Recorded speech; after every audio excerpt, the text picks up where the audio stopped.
Alright. Alright, okay. Hold up. Peace. Bam. Yo,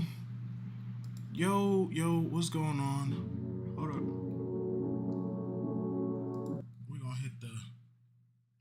We're gonna hit mute on that for a hot second. Oh damn. Oh damn. Alright. Still turn that down a little bit.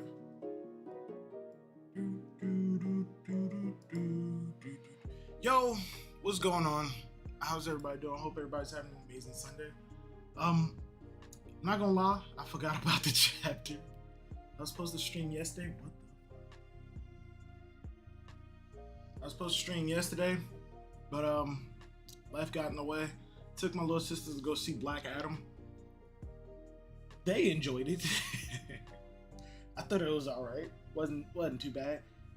Silvers, I've been waiting for your reaction since the scans dropped, and when you finally have it, I'm at the laundromat shaking my head. I'm so sorry, Pharaoh. I promise I'll try my best not to let this stream drag on for too long because I do have to work in the morning. Yeah, I'm not gonna be streaming for too long. I'm gonna try and get through the chapter as quick as possible. Is anybody else having this issue with the scan, with the viz, that where there's like grid lines going through the freaking chapter? I don't know if that's just this chapter or if it's like everything else too. Oh, let me check chapter 1063. And I can't click on chapter 1063. What the fuck? Go 1062. Yeah, these grid lines are here. It's on every chapter. What are these grid? What is this grid line? Loading, and now the fucking thing's not loading. If I can't read the official, I'm just gonna go to TCB scans, because this grid line is gonna be distracting as hell. At least you have a good reason for not streaming yesterday. I don't understand grid lines this morning. I don't remember grid lines this morning. Let me see if I can do single pages. I can't. Fuck it, I don't care. What? Yeah, you won't even be able to see it like that. Hold on, give me a second. Can I zoom in? I cannot zoom in. What about up here? Wait, hold up, pause. When I zoom in on the page, the lines aren't there. Now the fucking lines disappeared. The fucking lines disappeared. Yo, Edens, Mizu, what's going on? How y'all doing? Alright, but yeah, the fucking lines disappeared. All I did was zoom in and then zoom out, and the grid disappeared. But yeah, Pharaoh, I'm gonna do my best not to have this drag on for too long. Yeah. And I don't think that, and honestly, Pharaoh, I don't think that's a good reason for me to not stream yesterday. The movie was okay. I mean, I wouldn't like, if I had a choice, I would have streamed yesterday. I honestly would have preferred the stream yesterday, but life happens, right? Yeah, life happens. So, without further ado, chapter 1064. Egghead Labo phase. German double sixes an emotional excursion. What happened to the other title? This isn't even about German anymore. They were done like 2 chapters ago. German double sixes an emotional excursion, volume 22. Blackbeard pirates Kuzan and Augur. Is Aokiji the 10th Titanic captain? Because I'm hoping there's another captain that we haven't seen before, and it's not just like reused character from the past. I want it to be a new character, but all evidence is pointing to Aokiji being or Kuzan, I'm sorry, he's not an admiral anymore, to Kuzan being the 10th Titanic captain, even though he might be like a triple agent of some kind. And also, what's up with the drip? What's up with the drip? The length of the stream is not the problem. I was hoping to get it on a possible discussion.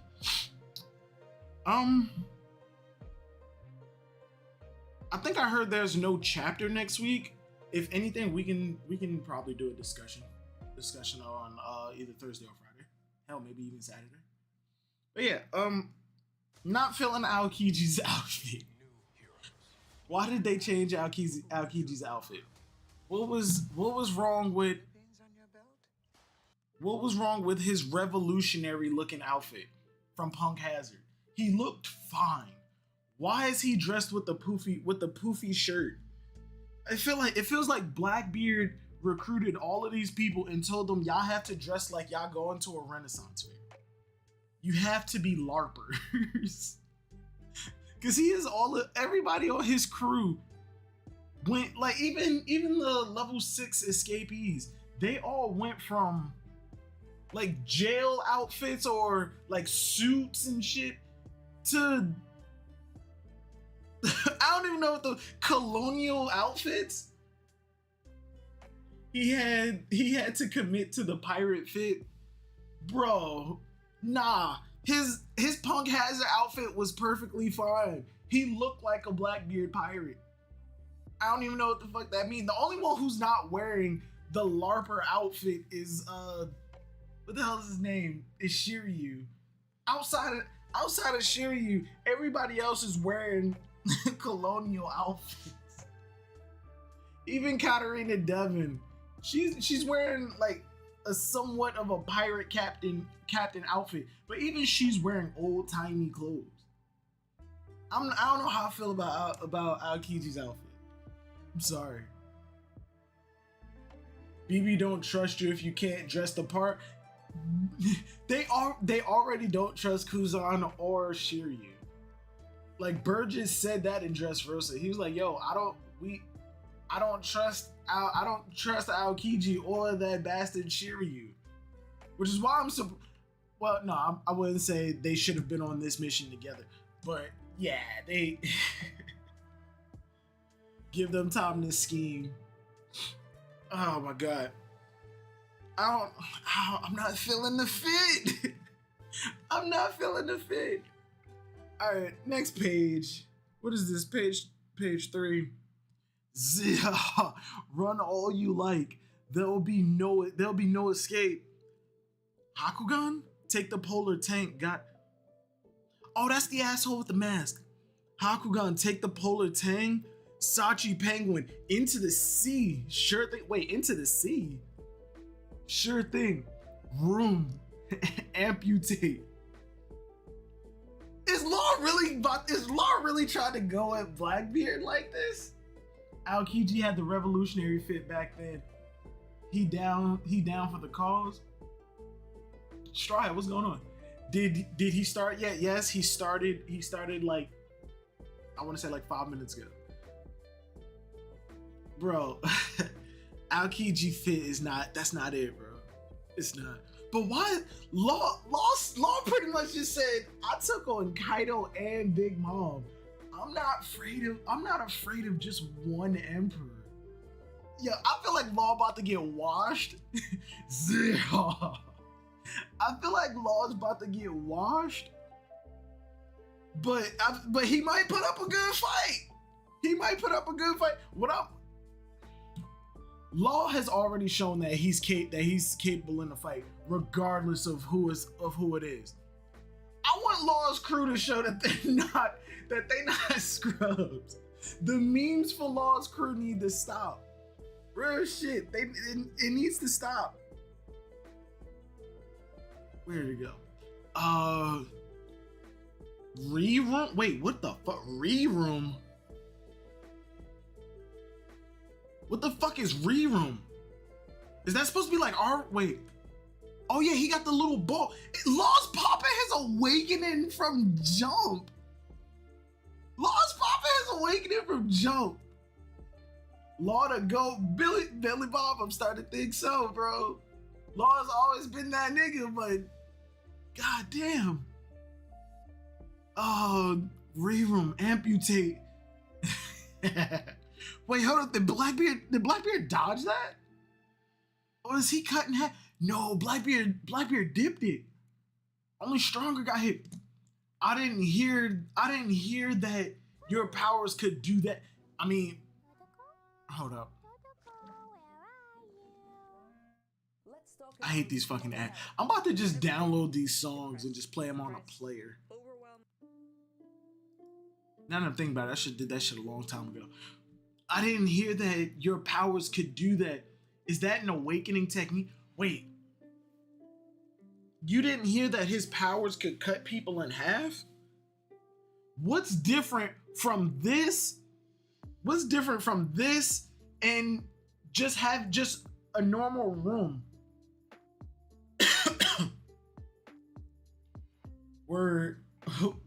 What was that ad? What the fuck was that ad? It was an ad for Genshin Impact. I have not played that game. I haven't watched people play it. I haven't even set it near any devices. I'm not understanding why I'm getting ads for it. But yeah, what does Law's Awakening do? I know it can stretch his sword, but and it can do everything that he can do without putting the room up. But how is this different from any other thing that Law has ever done that's making Blackbeard go, what the fuck? Is that an awakening technique? Wait, am I reading this in the wrong order? No, I'm not. Oh, I didn't hear that your powers could do that. Is that an awakened technique? Take this thing. So is Blackbeard after Law's no, he's not. He's after his road poneglyph rubbings. Blackbeard figured, yeah, y'all just fucked up Kaido. He had to have one. How many do you have? R room, he doesn't have to be in the room, and K room, he puts an object like his sword. Okay, so the difference is he doesn't need to put up a room, and that caught Blackbeard off guard. So it's just the fact that he's like, yo, you didn't put up a room. Okay. I was tweaking out a little bit. Is that an awakening technique? Tremor Crush? Wait, why did he send Hakugan into the Polar Tank but not Sachi and Pain? He told them to jump into the water.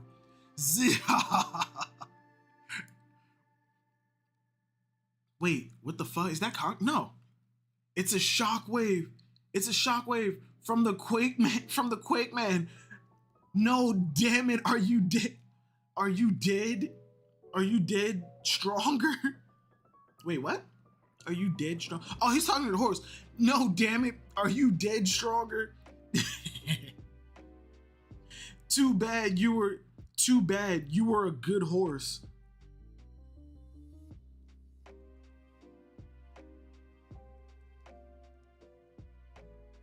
Is Stronger dead? Is Stronger dead? Is Stronger dead?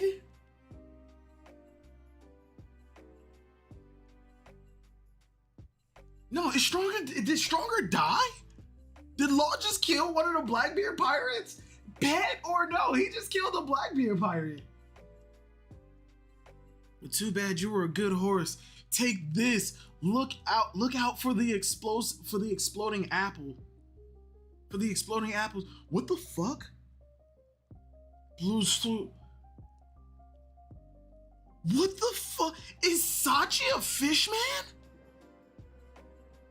Is Sachi a fish man? Who was that? Who was the Arlong pirate? The one that Usopp fought. I think his name was Chu, right? Is Sachi a fish man? Is he a blowfish fish man? Is that what the fucking spike on his head is? Is that a spike from him being a fish man? No. They can put Stronger back together. I mean, but look what happened to Kinemon when that happened. Look what happened to Kinemon. He just fell apart again when something bad happened. Nah, they can't just put them back together. Nah, just the North Blue Chad? What do you mean the North Blue? What do you mean the North Blue Chad? What? What? Is the North Blue like more water than land in comparison to the other blues? Like, what? What? What do you mean the North Blue Chad? Man spit water beams. Spit a water beam. Wait, is that a water beam? Cause that's kinda shaded like an explosion. No, it's water. It's water. It's water. It's water. He spat. Oh no, they're like individual shots. He spat water, huh? Don't mess with folks born and raised in the frigid North Blue. North Blue, the strongest sea. All right, y'all telling me to read. All right. Hey, yo, chill out. All right, chill out. Last chapter, we got through the chapter in like 20 minutes. Chill out. All right, I've already proved that I can read the chapter in record time. Let me be me. Huh? Don't mess with folks born and raised in the frigid North Blue port. We won't get the best of us. You won't get the best of us in a sea battle? What the fuck? We'll sink that ship of yours, Gene Bart. Sniper at 3 o'clock? Protect the captain? What the fuck?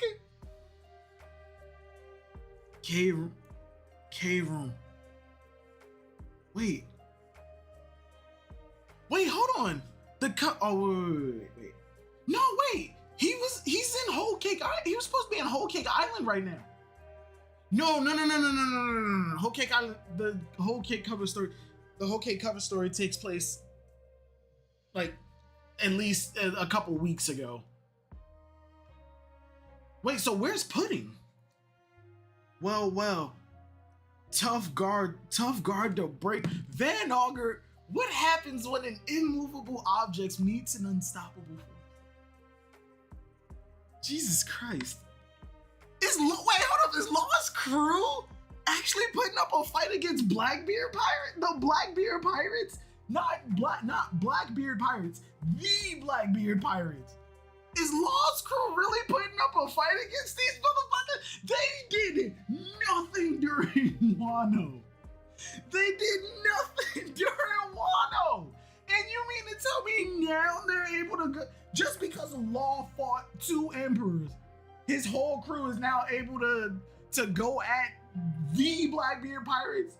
These are essentially the sweet commanders, the calamities of the Blackbeard Pirates. And you mean to tell me Law's crew is countering them? Granted, all they're doing is playing defense, but still. I wasn't there, so I don't believe it. Wait, what? Oda makes sense. They're good at sea battles because of the submarine. Okay. I mean, they swimming around fast as shit, too. Like, they swimming fast as shit. Wano is on land. Now it's a sea battle. It don't matter. You could have still had Gene Bart in there. Gene Bart was not from the North Blue. They recruited him in Sabaody. You could have had somebody doing something. You could have had Beppo going Su Long form. Anything. You put a mink on Law's crew and you don't let him do the mink thing during the fight where the minks are doing their thing? You could have showed off Law's crew a little bit. Hell, even Heat and Wired was shown in the background doing shit. Damn. Where was I? Protect the captain. Protect the captain. I've got him. Everybody who said Law's crew ain't shit can hold my nuts. They can hold my nuts. Well, tough guard to break. Shock Willie. What is this? Blackbeard. He drew blood. Beppo is just the mascot. Chill out. Where other emperors like to maintain the status quo. They like to maintain the peace until an opportune moment, building on their legend where other pirates can't even meet them because their crews are like running interference. Blackbeard goes out and he's playing chess, moving pieces around constantly, and sometimes excuse me. Lixogram, thanks for subbing, bro. But Blackbeard himself, he's moving chess pieces around constantly, and in most cases, he, the king, has to move himself, which puts him in more danger. It leads to shit like this.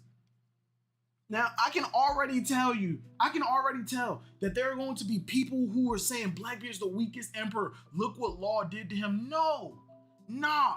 It's just Blackbeard is a more active emperor compared to Big Mom, Whitebeard, and Kaido. He actually goes out and puts himself in the way of danger. Ayo, Edens, if you're still here, that Bluebird OST is playing, but it's not really telling me who made the song, who made it. I got it. I'll put it in Discord for you later. But yeah, I got the Bluebird OST for you. I know it was gonna show up eventually. Beppo probably can't control Sulong like Peckham's couldn't. I wouldn't be surprised about that. But look, Pharaoh, you know my theory on Beppo Sulong. You know my theory on Beppo Sulong. He can't control it. Have Law swap bodies with Beppo and Sulong form, and just have Law, when Law switches bodies, he maintains his Devil Fruit ability. Fucking Berserk Bear like Law, and just have Beppo and Law's slender body doing his little martial arts shit. I think that would have been kind of fire.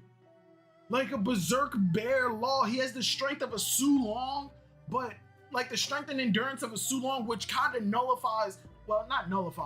but kind of like lessens the stamina drain of his Devil Fruit. I would have loved for some shit like that. Back on the chapter, Shock Willie, Blackbeard getting ran through. They rather call Blackbeard weak instead of calling Law strong. We know who these people are, Silvers. Yeah, we do. Yeah, we do. Yeah, we do. As a matter of fact, I'm gonna take this shit to Twitter. I'm gonna take this shit to Twitter right now. Ask the question: is Blackbeard the weakest? Not black bread. The weakest of all the emperors.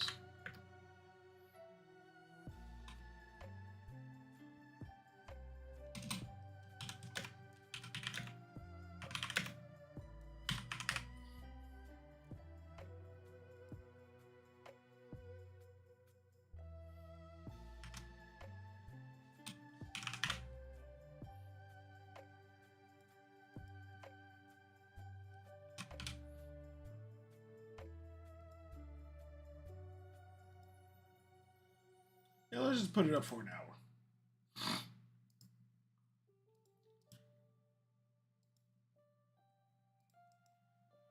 Blackbreads versus Blackbeard. Yeah, take it to Twitter. Take the Twitter. Is Blackbeard the weakest emperor of the old and new? That's including Whitebeard. That's including Shiki, Buggy, and Luffy. With the exception of Buggy, right? LOL. Meme lords will put Buggy above Blackbeard.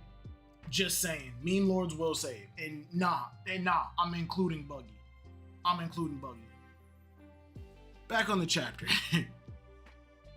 Stab Gawk. Gak. This is what happens when you charge in without a plan. Warp.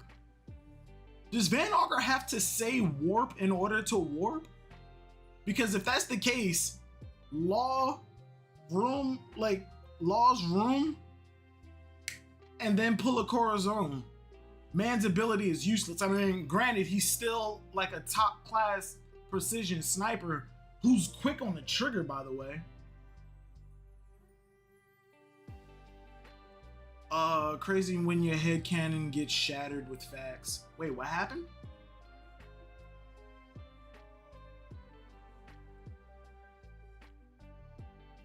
What happened? Shall we wait, with warp. Okay, shall we return to the ship Commodore? Shall we return to the ship Commodore? Isn't it an admiral? I thought he was referred to as the admiral. Isn't an admiral the one who's mostly in charge of the fleet? Yeah, right? Yeah. Right? Or am I tripping?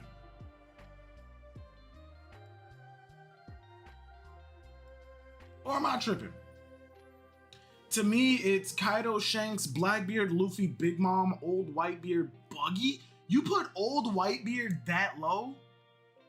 Because Commodore, I think saying room, warp, etc. just gives them focus. Oh, okay. Okay, so it is a Commodore. Okay. But yeah, you put Old Whitebeard? You put Old Whitebeard that low? Really? Kaido was still banking on Old Whitebeard to kill him.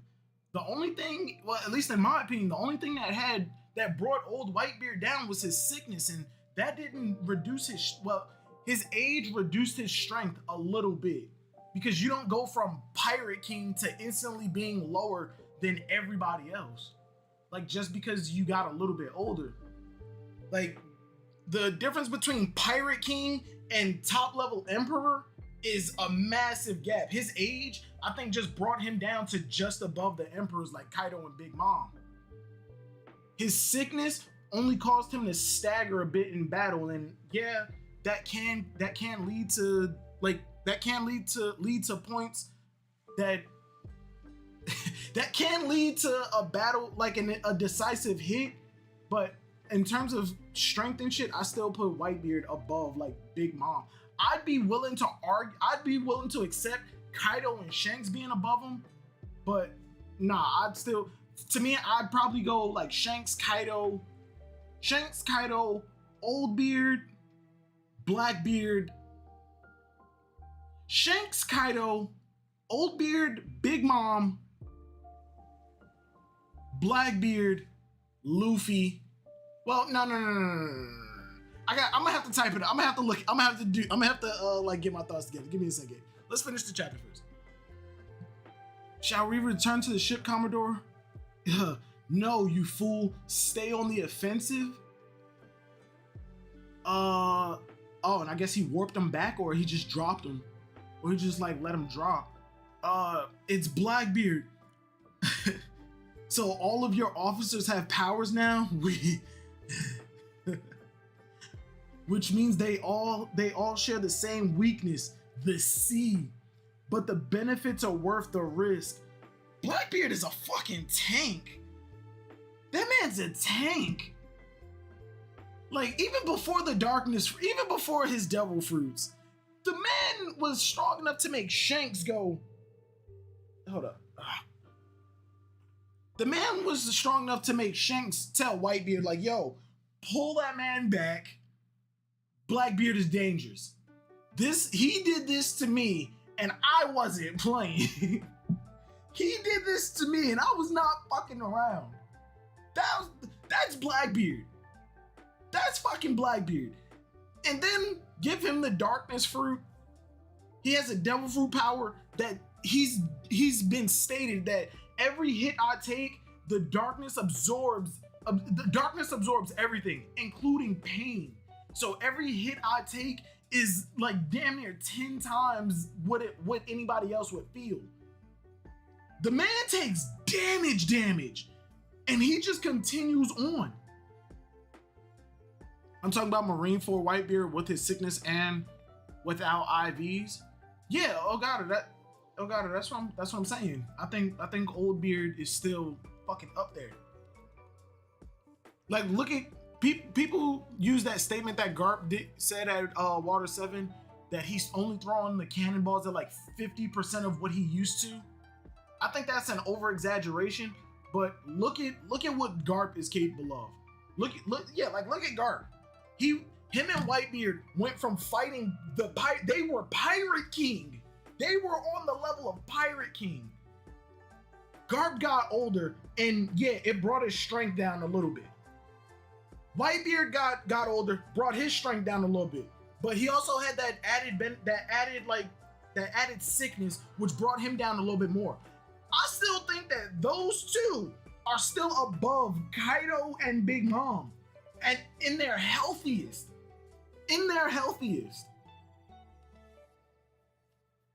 Morgan and Grand Line are going around calling Law a support character instead of a versatile fighter.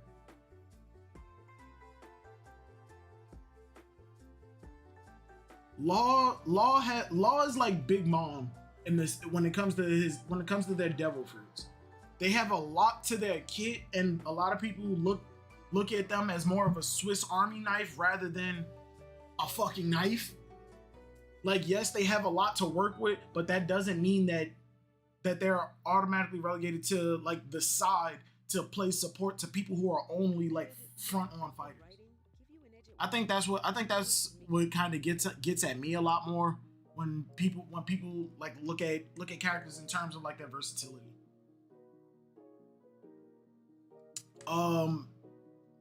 Okay, that's how. Wait, yeah. All right, which means they all share the same weakness, the sea, but the benefits are worth the risk. That's how devil fruits work.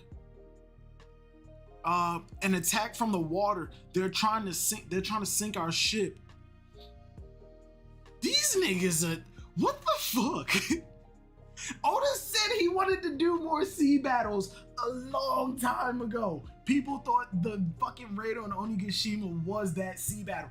No, this is the sea battle. I still want a full-on ship fight.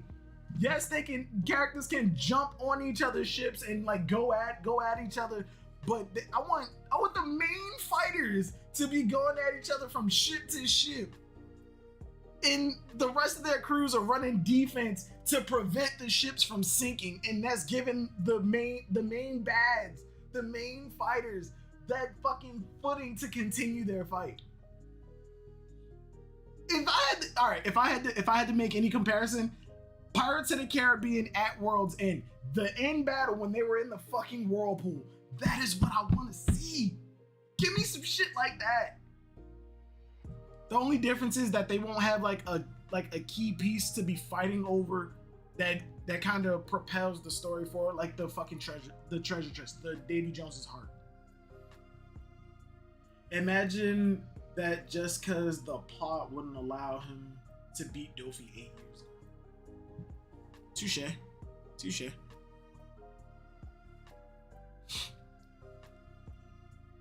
I'm gonna hold off. As a matter of fact, no. Cross Guild. If Doflamingo hadn't gotten beaten by Luffy, would Crocodile have come to Doflamingo instead of Mihawk, or would he have gotten Doflamingo and Mihawk? If Doflamingo, let's not even say if Luffy didn't beat him. If Doflamingo didn't get arrested, would Crocodile have gone to Doflamingo to join Cross Guild? Could you imagine that trio?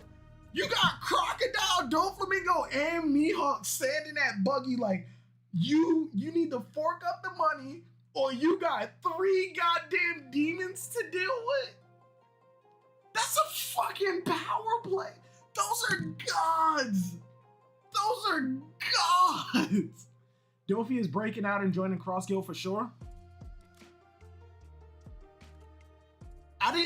Initially, I wasn't a Doflamingo fan, but I think that's mostly because how much everybody else was hyping him up and sucking him off, when people tend to like over exaggerate a character, you start like sometimes you can't help but look at the negatives of a character. 1 second.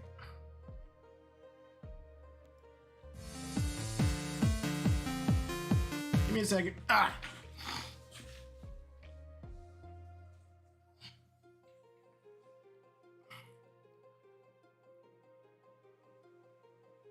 All right. Okay. My bad. I got a phone. I got a phone call. It wasn't nobody important. And I just realized. Pause. Timeout. Flag on the play. I know I'm not done the chapter yet, and I know some people are gonna get on me about it, but shut up. Why is it not coming on? There we go.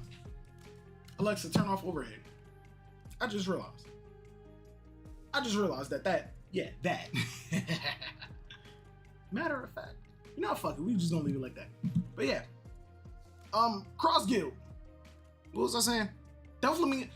I was one of those people who initially didn't like Doflamingo just because of how much people were hyping him up and over exaggerating what he was capable of. And it just drove me fucking insane. It drove me insane. And every time I looked at Doflamingo every time he was on panel, and it didn't help that Dressrosa was dragging on, and I was a week to week reader during Dressrosa. Dressrosa dragged on so long, there were so many breaks. But later on, after Dressrosa was done and gone, and people started hyping up Jack, the Minx, Kaido, I reread Dressrosa. I had a different perspective on Doflamingo just because I could look at him without people in my ear going, yo, he's fucking hype. He could beat Kaido. He could beat Jack. He could probably beat Kaido's first commander. No. And there's to this day, there's still people who look at Doflamingo and say that he could beat Katakuri. I don't think so. But I mean, to each their own. I wasn't a big fan of Doflamingo in the beginning. I am now, but and to go back to your original comment, I almost trailed off like crazily. Doflamingo coming back into the story, I wouldn't be mad at it, but I don't see how he's breaking out of Impel Down, and if he does, what would be his purpose in the story? That's the only thing that I'm drawing a blank on. I would love for that man to come back. Believe me, I would love for him to come back. But I just don't see a purpose of having Doflamingo come back into the story with nothing to do.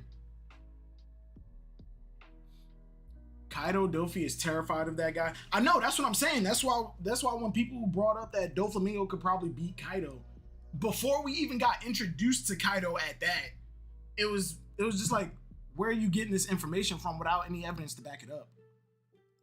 Like, we don't even know what Kaido's capable of. He's coming back, bro. I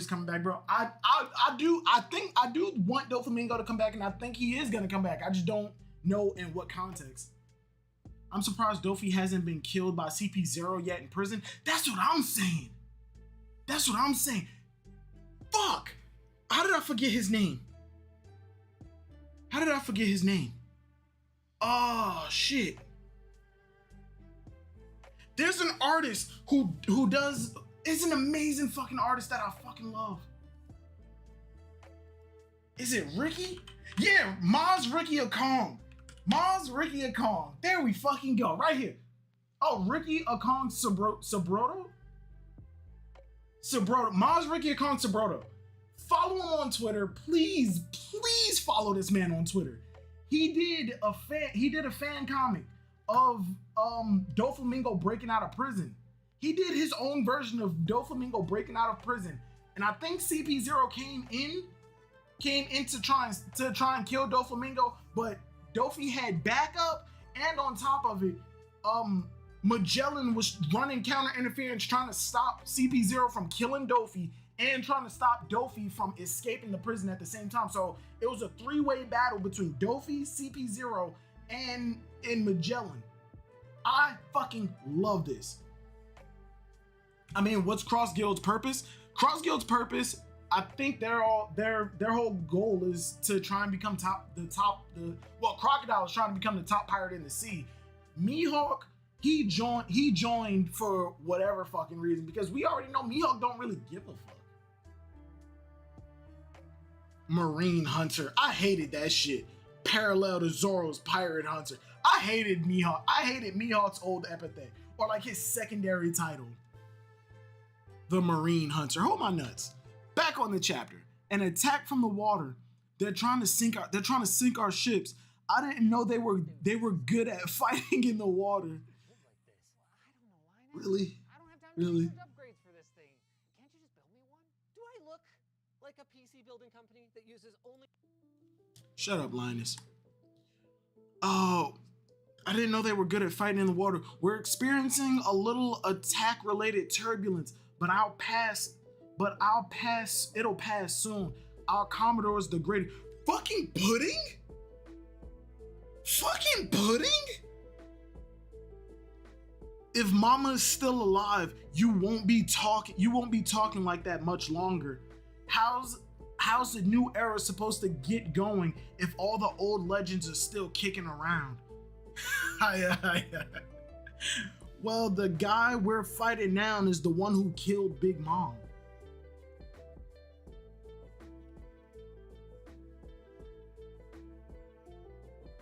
Have we ever gone... Has a cover story ever mattered in the main story this quickly? I mean, because last chapter is when we found out the Blackbeard pirates kidnapped, somebody kidnapped Pudding. And then this chapter we find out it's the Blackbeard pirates. And now we're just straight up seeing Pudding here. That's 2 chapters from finding out Pudding was missing, finding out who did it, and now she's fucking here. Have we ever had a cover story matter this quickly?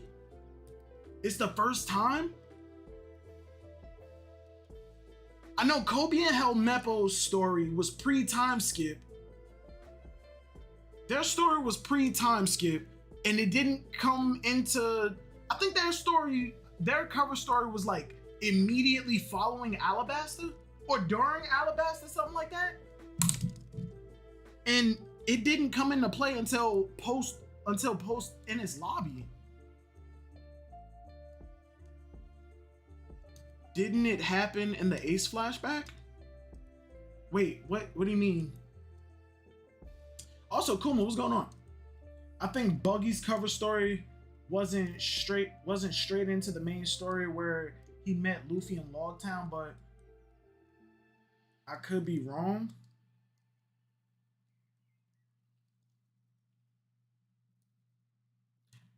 Luffy blew Buggy away during Orange Town? Yeah, during Orange Town. And they met up again in Logtown. And that's when Alvita was reintroduced. When was the Buggy cover story?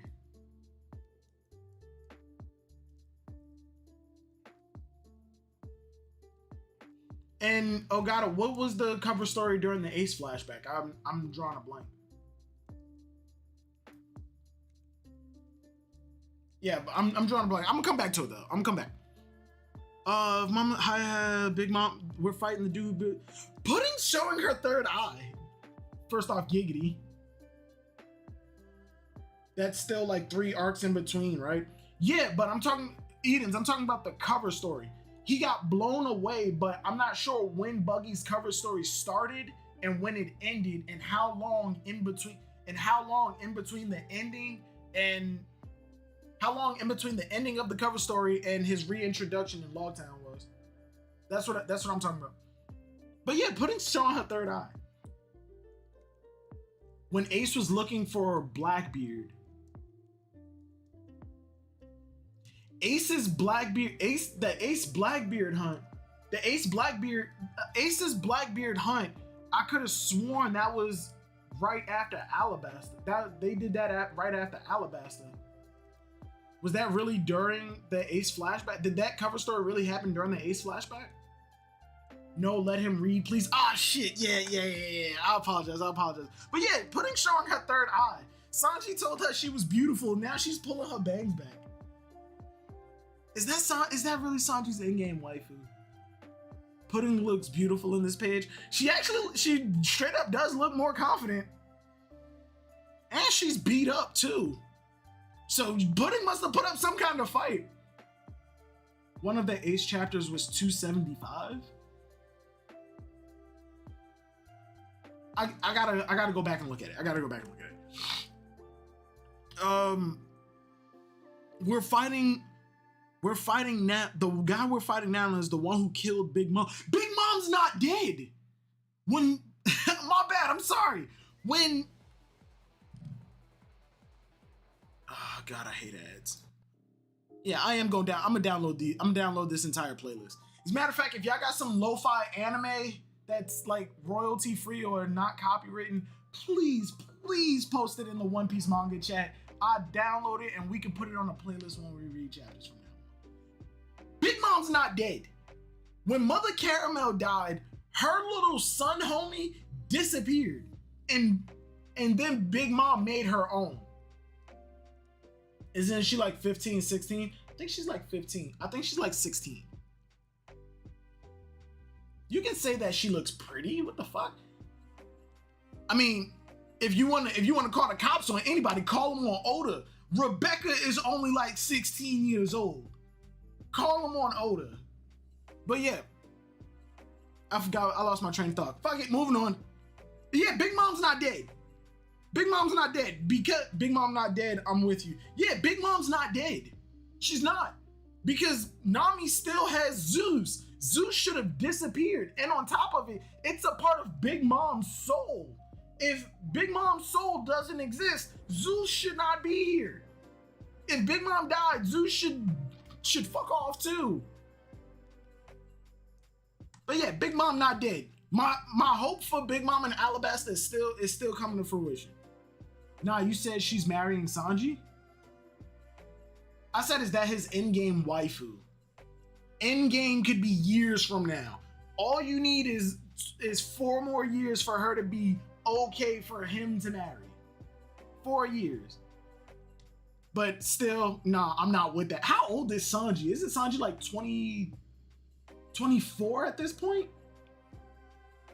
Yeah, Sanji's like 24 at this point, right? Or is he 22? Big Mom has unfinished business with Elbaf. I agree with you, and that's why I think that she's going to Elbaf. I just want Big Mom to show up in Elbaf by herself or just with Smoothie. Just Smoothie. Big Mom and Alabasta? Why would Big Mom need to go to Alabasta? I'm praying Big Meme is dead. Let's finish the chapter and we're going to address that. We're going to address that because just like the Sakura is useless shit, the big meme stuff has gotten to the point where people just say it because everybody else says it. Back on the chapter. Big Mom Pirate Charlotte Pudding. Law with the Sephiroth sword extendo clashing with Blackbeard. If Blackbeard wasn't using the Gura Gura Nomi, that would be misconstrued as a fucking Conqueror's Hockey clash. I kid you not. That would be misconstrued as a Conqueror's Hockey clash. I guarantee you there's still gonna be people saying that that's Conqueror's Hockey. Guaranteed. Guaranteed. There's still gonna be people who say, that is a Conqueror's Hockey clash. Law has the D, no giggity. Law has the D in his name. That's his tie to Luffy. Kid has Conqueror's Hockey. That's his similarity with Luffy. Let the man cook. Everybody doesn't need hockey. Everybody don't need Conqueror's Hockey. Just because you don't have Conqueror's Hockey does not mean that you are not worth a damn. Law is worth the same amount as Luffy and Kid. Let the man cook. Let this man cook. He's not a treasure. He's not even chasing the One Piece at this point. Law was never chasing the One Piece. Law is one of the people. His whole goal in the beginning was to take out Dofi. Now he's just trying to figure out the mysteries of the world. Law is I guess you'd say Law. If anything, Law is a treasure hunter. Law is another treasure hunting pirate. He's not a Morganeer. He's a treasure hunter. For anybody who don't know what a Morganeer is, it's a pillager. He's less Viking, more adventurer. That's where Oda fucked up. Wait, what happened? Oh, okay. I was ready for some Alabasta theory. Wait. Sanji is 24. Sanji like 24. He's not that much older than Zoro. Zoro pre-time skip, if I remember correctly, was 22? Or is Zoro 22 now? You said Alabasta. I know you meant Alabasta. Yeah, oh shit, my bad. My bad. I said Alabasta. Why was I thinking about Alabasta? Alright. Black Vortex? Wait, Clash and then Blackbeard uses other hand, Black Vortex. Black Vortex. You did not cut away from the fight like that. He used Black Vortex. Did Law just get washed? Did he put Law on his shirt for real? He did not put Law on his shirt like that. Law can go up. Law can match the Gura Gura Nomi. But when the versatility of the darkness fruit comes out, that's when he's like, oh fuck. At Winter Island? This has gotta be a fucking historical event. Law versus Blackbeard. How come Law is always involved in Law? I think Law, outside of Luffy, Law has more legend built around him than like other than Luffy. Pre-time skip. We saw him. Well, aside from Luffy, he was a part of the Doflamingo crew. He got another devil fruit that the world government is like, we have to have that shit. Like, what the fuck? His father is an ex-Marine who turned pirate. Damn, him and Luffy got a lot of comparisons. But yeah,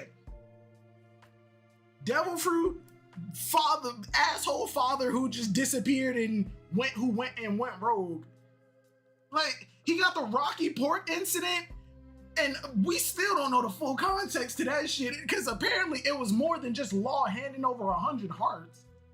Blackbeard was able to usurp Wang Zi for Pirate Island. The Rocky Port incident spiraled a lot of shit out of control. Whatever happened at Rocky Port, that's just fact, Silvers. Thank you. Whatever happened at Rocky Port put a lot of shit into motion. Like, in my opinion, Rocky Port changed a lot for the world than Luffy invading Enies Lobby. What Law did at Rocky Port, or the Rocky Port incident, changed more for the world than Enies Lobby being invaded. Because post Enies Lobby, not much happened involving pirates and shit. Not even the world government really changed all that much. It was just, damn, some pirates invaded one of the 3 strongholds. That's crazy. Rocky Port incident happened. Fucking balance of power shifted. Wang Zi, a member of Rock's pirates, lost Pirate Island, and that became the main territory of a new emperor who was already taking territory from a former Rock's pirate and more recently a former emperor. That's absolutely wild.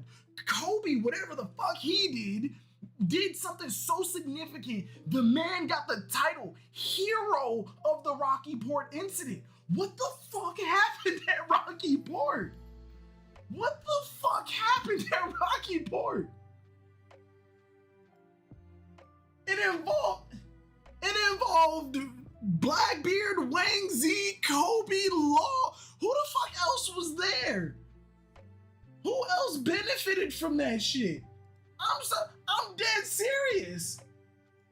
Who the fuck else benefited? What else changed?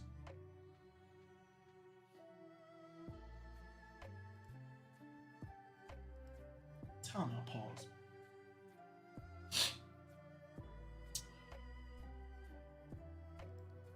We can't gloss over Rocky Port. Oda better show us what happened at Rocky Port, or at least go pull a John Madden and go play by play on what the fuck happened. You can't gloss over this like Aokiji versus Akainu or the fucking Payback War, because we know the outcomes of all of that. We know what happened like after all of that. Aokiji and Akainu. Aokiji lost. Well, actually, we still need context to that too. Aokiji lost, left, joined the Blackbeard Pirates, but he told Smoker, yo, I'm still me. I haven't changed. I'm just doing things my way. So how you wanted to be Fleet Admiral, couldn't get it, so you joined the pirate crew to resolve the world, that to do something that you wanted to do as Fleet Admiral, but you're doing it from the Blackbeard Pirates. That means that you're not on the Blackbeard Pirates side, my nigga. So we still need context to that. I still think that there was some kind of scheme that was hatched between Akainu and Aokiji, but I also think that Aokiji might be a triple agent for the revolutionaries. That shit's wild. That shit's wild. Fuck. I lost my train of thought. Oh yeah, the Rocky Port incident. There's too much shit that went down, and there is too much shit that transpired that unraveled due to the Rocky Port incident that we cannot just gloss over it and just know the outcomes. We need to know what the fuck happened to lead to all of this. Blackbeard showed up to Amazon Lily and looked at Kobe and was like, I owe you, because without you at Rocky Port, I wouldn't have been able to usurp Wang Zi for Pirate Island. So what the fuck went down that Kobe's involvement at Rocky Port led to Blackbeard usurping Wang Zi, a former Rocks pirate? The Rocky Port incident had a ripple effect that led to another island. And not just any island. Pirate fucking island. The island that the Davy Back fight was born in. And on top of it, I'm a broken record with it, but I don't care. It's a former Rocks pirate. A former Rocks pirate. They were the Pirate King crew before Roger was the Pirate King. It took Roger and Garp to beat them. A crew that included Rocks, fucking Whitebeard, Kaido, Big Mom, and Shiki. Two of those people, Whitebeard and Shiki, were the new rulers of the ocean alongside Roger right after that era ended. What the fuck happened at Rocky Port? Thank you for coming to my TED Talk. Let's get back on the chapter. Black Vortex. At Winter Island, in the New World, Blackbeard, the Emperor, has made contact with Trafalgar Law. I write a lot of essays for I don't care what kind of essays you read. I use Grammarly on my work emails. I have Grammarly already. Stop showing me ads. Blackbeard made contact with Trafalgar Law. And here I am once again waiting for a fight to conclude. Nobody told me that being Fleet Admiral would be so frustrating. That's why Garp never accepted a promotion. He told Kong, I can already do whatever I want from Vice Admiral position. Why would I accept a promotion to Admiral when I can't do it? When I would have to sit around. Like that shit. Garp was smart. Akainu looked at Sengoku and said, you're running the government wrong. I can do it better. Sengoku laughed at that man. Kurozu. Sengoku looked at that man and said, okay, bet. You do it then. He gave that man his job and he laughs at him. Oh, you want to go out and fight? You want to go out and fight? No, you can't. Sit your ass at that desk and you're going to have to listen to people tell you about a fight that already happened. Akainu mad as hell. He took the promotion and now he can't do shit. Sengoku just willy-nilly went with he went with Soru to Dressrosa just because he could.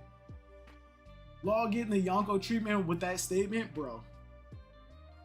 Last time they reported if I remember correctly, last time that they reported a one-on-one meeting with an emperor was when they told Sengoku, like, yo, Shanks met with Whitebeard.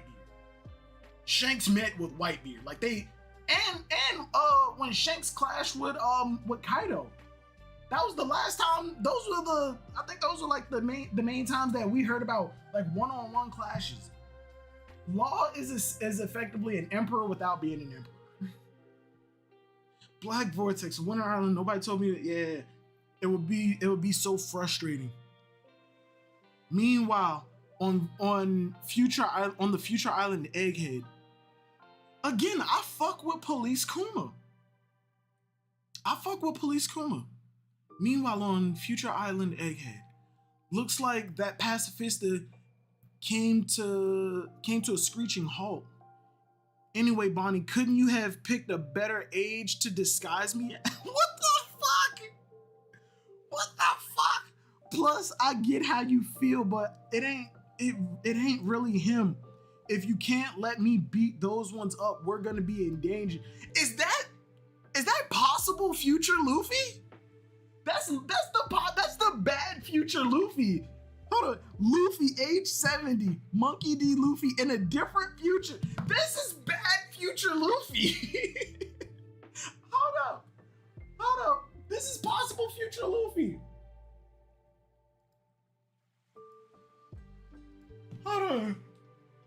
Luffy, age is 60. This is bad future Luffy. Looking at this shit, this is bad future Luffy. Just 10 years more. At age 60, he still has black hair. Age 70, man is full gray. You gotta love it, man. You gotta fucking love it. God damn, you gotta love it. There's a Twitter account who did their own like future sketches of characters too. Matter of fact, I think I found them. Oh no, that's a Facebook. That's a YouTube video. Hey, I found it later. Not that important. All right. Would we be in real danger? Be nice, Luffy. Sorry, Bonnie. It's just that we've been through some bad experiences with pacifistas. Look at Chopper. Look at Chopper. What happened to Chopper? And she de-aged Jinbei. She de-aged him to a kid. So the original was human, and this is a clone of him. It makes sense that he'd have family. It makes sense that he'd had family. Can you turn me back too?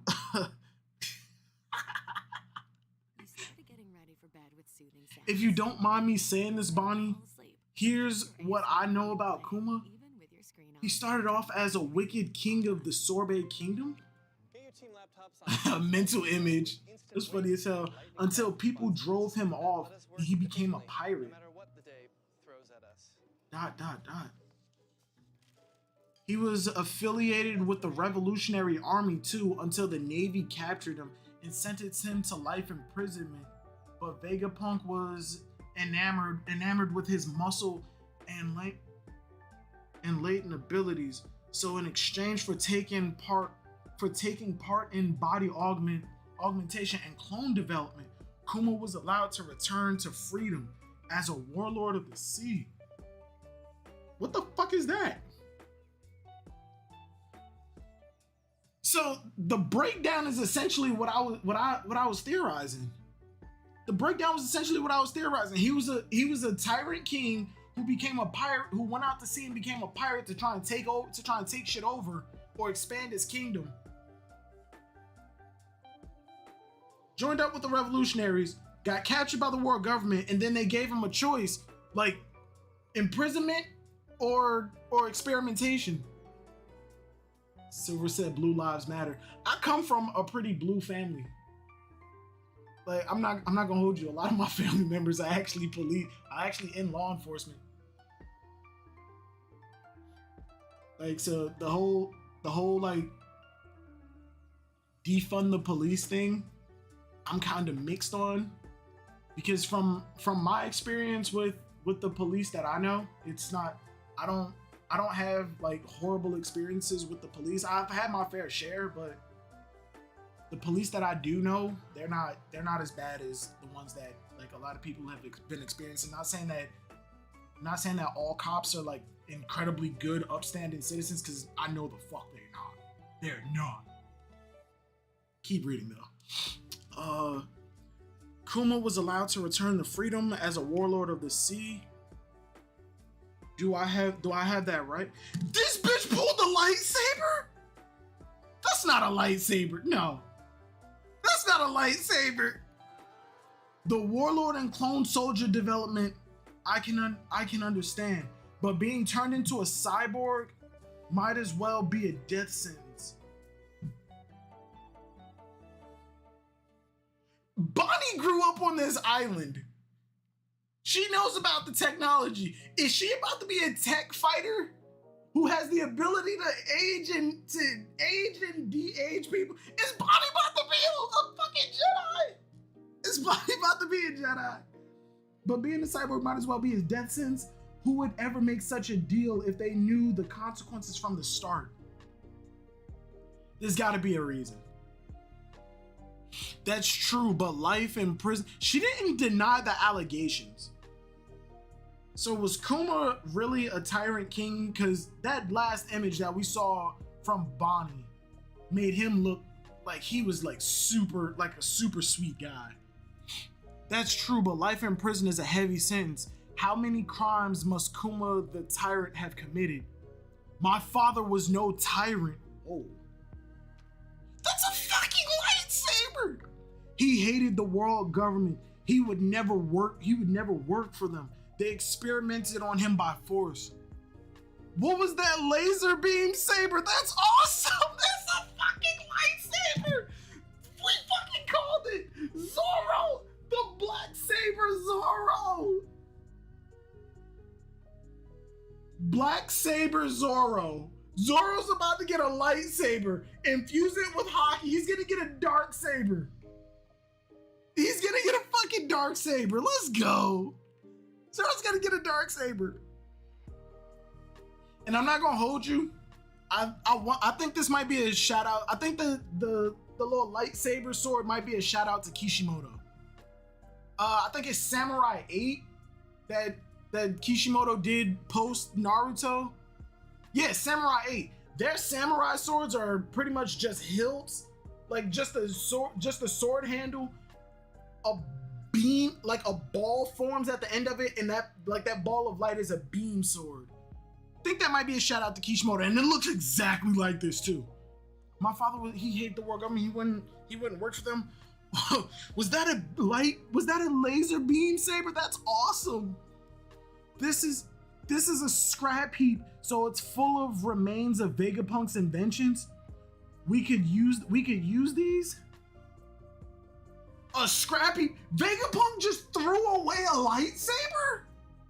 Dude threw away a lightsaber like it was useless? What the fuck? Did Oda really have to do that? Oda didn't need to do that downward angle. Oda didn't need to do that downward angle. Did he need the ass shot of Bonnie? Did he really need that ass shot of Bonnie? All right, hold on. Bonnie supremacy. What's Bonnie color? Is it purple or pink? It's pink. Bonnie supremacy. We running pink. We rocking pink. Bonnie supremacy. Tashigi was back. Tashigi came back. We got introduced to Doll, but nah, Bonnie supremacy. It doesn't give me the wait. My father told me that he was from a special people. Is this her real father, or is she adopted? Is this her real father, or is she adopted? Cause she's not giant like him. She's not giant like him. And if she is Big Mom's daughter, she's not big like Big Mom has small children too. But yeah, she has the traits of Big Mom. But the father being Kuma, she doesn't really have any like bear-like qualities. Is she adopted? Because that's a running theme with One Piece, is that the parents that the kids tend to care about the most are not their actual parents.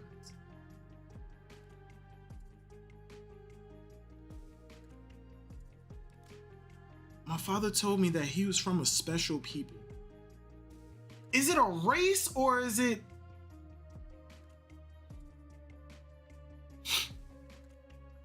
Is it a race or is it a species? Lunarians, they're a race of Skypeans. Fishmen, they're a race, but they have different species qualities. No racism.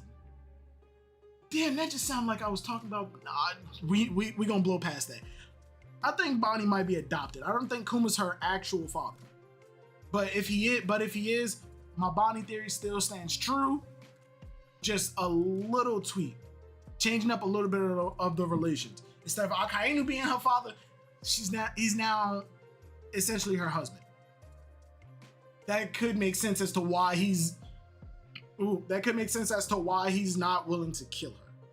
If Akainu met Bonnie before she was a pirate, and then he fell in love with her, she became a pirate, the world government captured her, and because of Akainu's influence, he was like, nah, don't kill her, but she escaped. And then when he met up with her again after Blackbeard captured her, that's why he wasn't. TCB translated it as a race? Okay. Nani? What? Nani? He met her before she was a pirate. They fell in love. She became a pirate. And then when after Blackbeard captured her and they met up again, that's why Akainu was less inclined to just fucking magma fist her right then and there. Because one, we still don't know Bonnie's age. Her actual age, by the way. And if Kuma is not her real father and she's adopted, we would have to compare her age her age to Big Mom's age and where she would fall in line in number of children.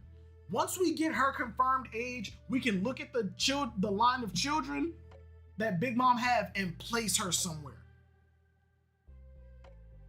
But if we do get her age, I feel like that will come along with the reveal of her like full-on parentage.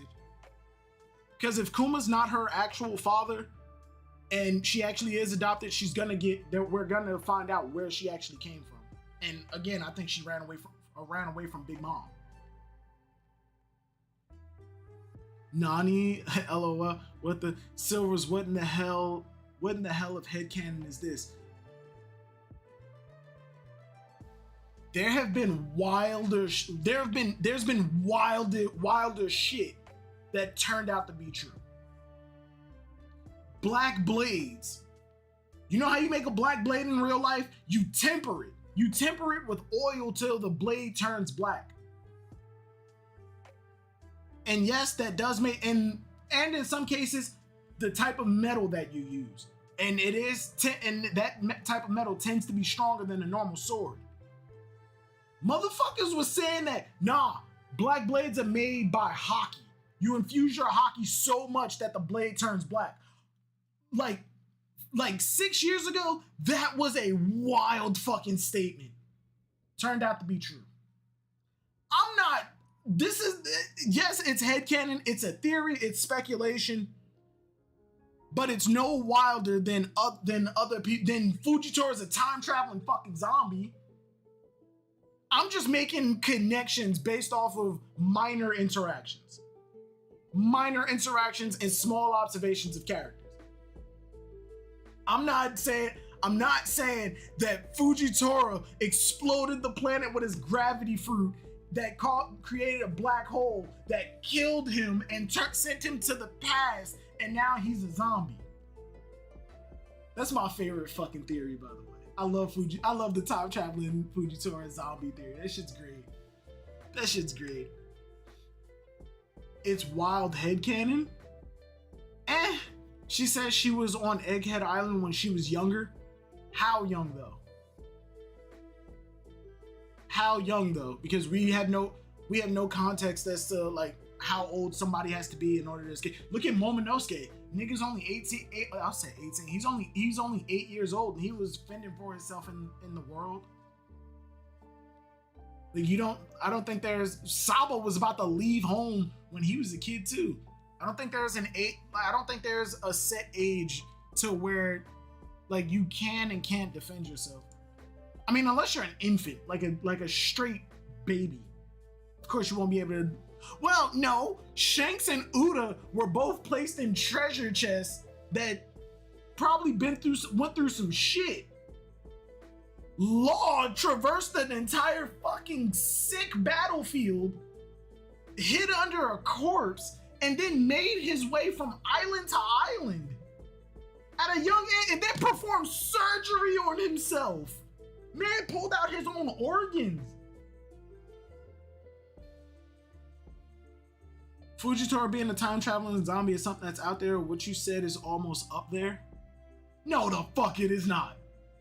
Character connections is up there with Fujitora as a time-traveling zombie? At the time that theory came out, the only thing... Nigga, you spoiling film Red? What are you talking about? What are you talking about? Spoiling film Red? That was information that was already out there. That Uda was found in a treasure chest. That information was already out there. Fujitora, at the time the Fujitora zombie theory came out, all we had was he has gravity powers and he has scars on his face. Nothing more. Nigga came up with the theory that he came from the past.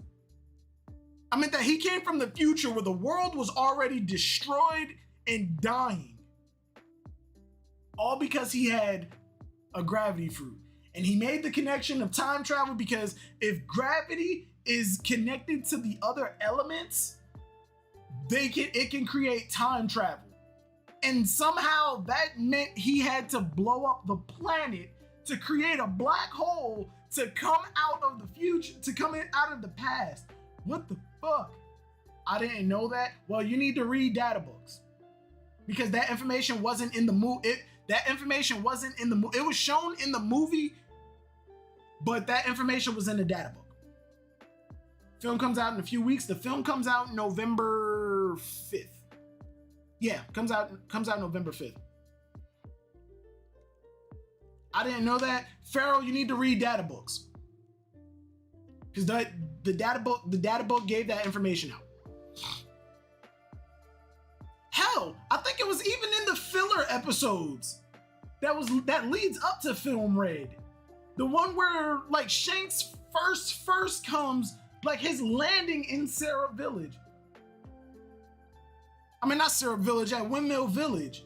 When Uda was on there, when Uda was on the ship, I think Shanks told Makino that. By the way, that filler was actually kind of heartwarming, especially when Beckman showed up to beat the shit out of those bandits. Like, them bandits just don't fucking learn. Beckman showed up and whooped their ass, and they still decide to fuck with the red hair pirates. I can almost guarantee Akainu reaction to Bonnie was something to do with Vegapunk and or Akuma.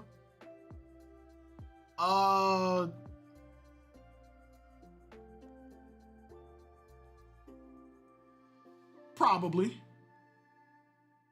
I mean, but if it did have something to do with Vegapunk, it's probably because he knows Bonnie from her being on Vegapunk on Egghead Island. He's a Marine. He had to have come to Egghead Island at some point in the past, and that's probably where he knew Bonnie from. Hell, if it's nothing romantic because of my idea as her being a big mom, a daughter of big moms, they absolutely have some kind of working relationship. They're probably friends. And Akainu values friendship with people very, very highly, given how much we know about his relationship with Kizaru.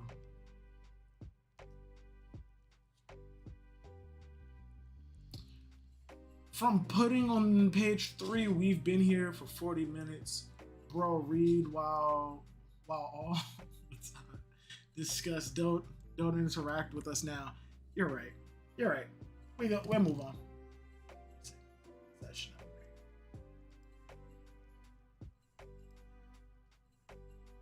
Alright, bam. Where was I? Okay.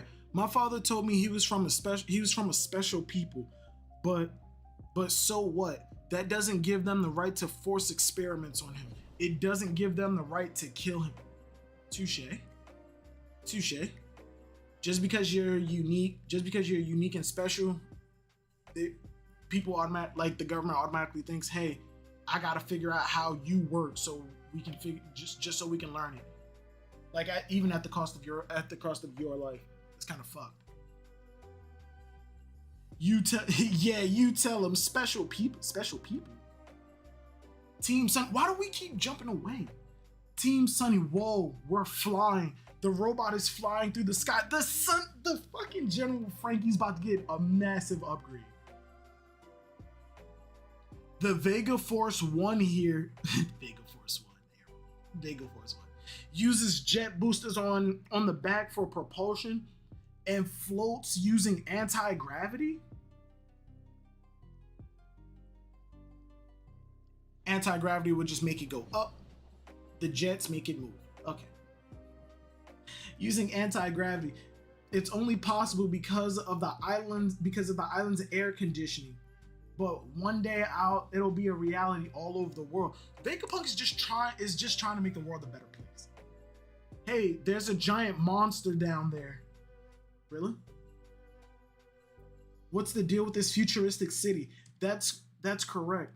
This is the island where we build the future.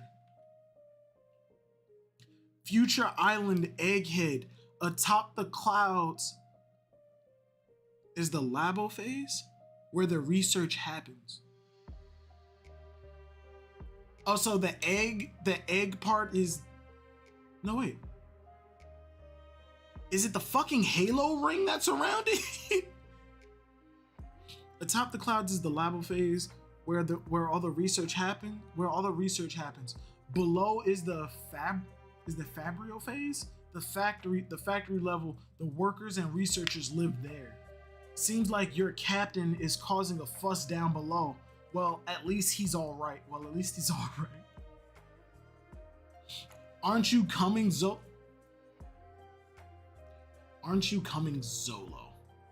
Hey, Mark, what's going on, man? Aren't you coming, Zolo? I fucking hate the official for this dumb shit. L's and R's just sound different when you pronounce it in Japanese, but it's still an L and a fucking R. When you Romanize it, it's Zoro. It's Zoro, not Zolo. It's not Zolo, it's Zoro. When you Romanize the name, there's an R. Jesus Christ.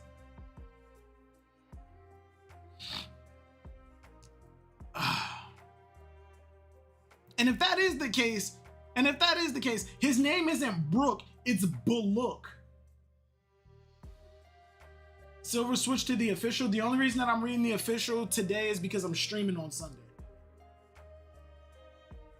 Hullabaloo over fuss. Jesus Christ. I'm on ship watch, me too. So they do know what ship guards are. We do have the ship guard position. That's one of the only positions in this fucking series that we don't have in the fucking Straw Hats. Carrot and fucking Yamato are coming back. Carrot may be a ship guard or Yamato may be a ship guard, one of the other. But Zoro is going to be recognized as the official vice captain of the Straw Hats. Yamato gets shifted over to the combatant. Carrot's the ship guard, or hell, vice versa. If I would have used kayak to book our car, we could have saved on our trip instead of. I'm on ship guard. Me too. I don't trust that woman. Anyway. Whoa, the ground is Sky Island? Wait, what? Man, I remember this. What is that? Wait, is that what it is? First time for me. What is this stuff? Huh? Oh yeah, Frankie's never been to the Sky Island. Can we get another White Sea adventure? Yes, well deduced. By perfectly controlling the island's air systems, we can modify the density of the pyrobloin. Pyrobloin. What the fuck is a pyrobloin? The pyrobloin and the moisture in the condensation nucleus. Nucleal? Damn, I can't read.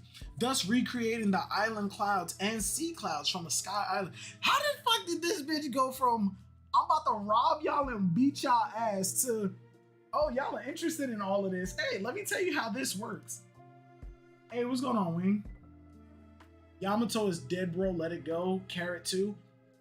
The arguments are dead, yes, but I still do think that there's a possibility that both of them could come back. Somebody actually brought up a good point that Yamato stayed behind just to confirm that Momonosuke becomes strong enough to protect the island. And when he does give that speech, or hell, Momonosuke gives her the whole, yo, I know why you really stayed. I'm strong enough to protect this country now. And with the samurai standing behind him, he gives her the okay. You need to leave. And she goes out to find Luffy. And I can actually see a badass entrance for Yamato where like the crew's getting overwhelmed by a large fucking like armada's worth of people, and then Yamato just dives in from the sky, smashes everything, and then they're like, yo, Yamato. And hell, Carrot might show up, might come with her. I don't know. Because honestly, the last time we saw Carrot, we left Carrot in pretty much a Schrodinger's cat situation. She doesn't think that she's ready to become the leader. And on top of it, we know she has a tendency to run off from like her responsibilities. So with that being said, she may actually leave to go join the Straw Hats until she believes that she's ready to actually become the leader of the next leader of Zoe. They keep it Zolo for copyright issues because the Legend of Zoro series. Whatever the reason, I still think it's stupid. Besides I don't perfectly controlled, blah blah blah. We didn't deduce all that. This is the entrance to the lab. It's bold. God damn, you got an escalator inside a tube that leads into a giant hamster cage? What the fuck?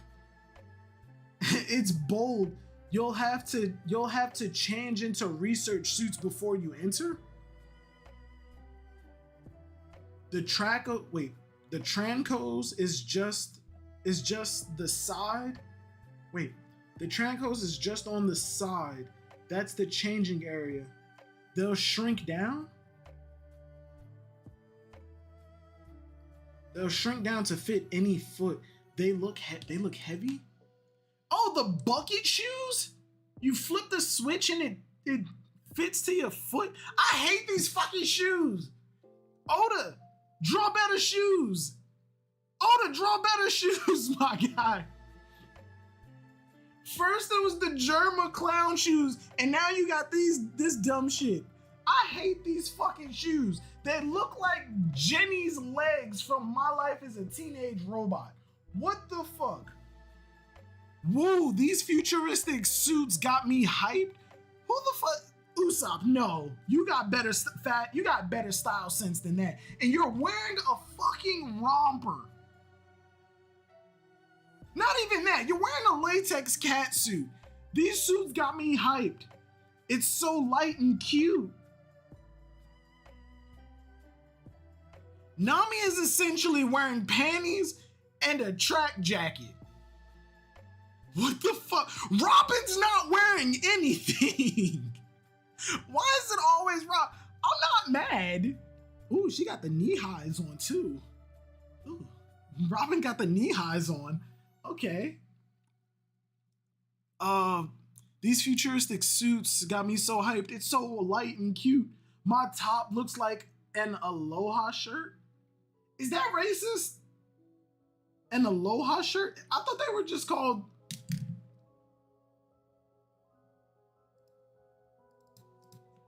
Aloha shirt. Oh damn, I'm the ignorant one. It is called an Aloha shirt. Oh, I'm the ignorant one.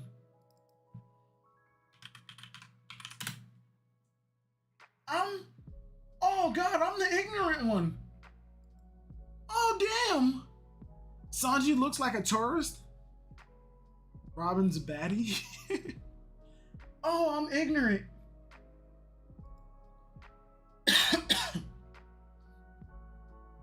Oh God, I'm ignorant. I'm the ignorant one. That's fucked up. Oh shit, I'm ignorant. But wait, he said it looks like an aloha shirt. Aloha is a Hawaiian is a Hawaiian language.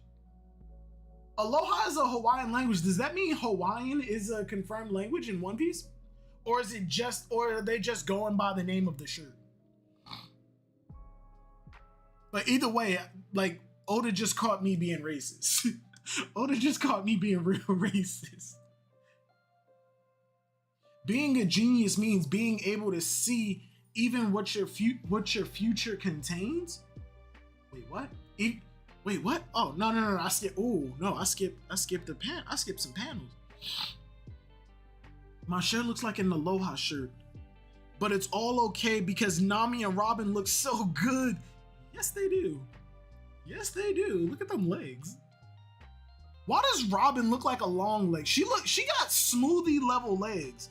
Unless those are platform shoes, she got smoothie level legs. But it's all okay because Robin and Nami look cute. They look so good. I've never seen fashion like this before. Nice outfit, Robin. You look tough. Is it just the leather jacket? Because that's not giving me tough girl vibes. That gives me like motorcycle model vibes, race car model vibes. Not Robin does not look tough. She looks like a fucking seduction. Okay, femme fatale, sure. Hawaiian word, do you mean? Yes, it's a Hawaiian word. But Hawaiian is a language, isn't it? It's a Hawaii. No, yeah, it's just Hawaii. We gonna move on before I say something that's gonna get me canceled. I do. What about me? You look like a perv in any outfit. Stop it! You're making me blush. Being a genius means being able to see even what your own future contains. What do you mean, Vegapunk? Who the fuck is he talking to? I suspect that my death is imminent. Is this the main body? No, that's not the main body. That's 01. I suspect that my death is imminent. Stop telling bad jokes. They're not funny. So I wanted you to hear me out. Dragon. I wanted you to hear me out, Dragon. Vegapunk knows Dragon. He called this man casually. Is this a secure line? Is that why CP0 is on their way to murder this man? Vegapunk connected to Dragon confirmed? Wait, is that the last bit of the chapter? Is that it? That's the end of the chapter, and there's a break next week. This music is appropriate.